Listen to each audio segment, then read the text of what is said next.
justice for nonviolence while they tear gas us repeatedly. Can't find money for a pandemic but get the military in immediately. Poet and activist Elle Jones reads a poem she wrote last week after the death of George Floyd, an unarmed black man in Minneapolis whose death sparked mass protest in the U.S.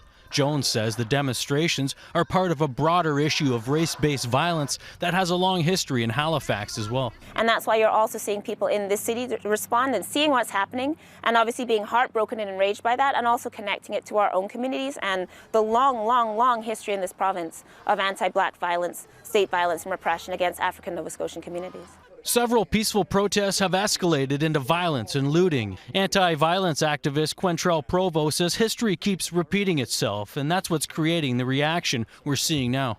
They've been peacefully protesting for decades, and we're still getting killed on camera with no kind of consequences. And it took for them to get to that point to put charges on the officer because they see how the people are reacting now. Lynn Jones says she's never called herself an activist. She's just trying to survive and fight against racial injustice.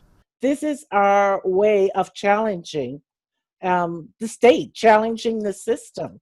So that's how I view what is happening in the United States. It's not the fires and looting that should be the focus and getting people upset, says Jones. It's the maintaining of the status quo. We really need to stop focusing on saying protesters of violence and start talking about police violence and state violence. And if we solve those, we won't see any protests. We just want to be treated as humans.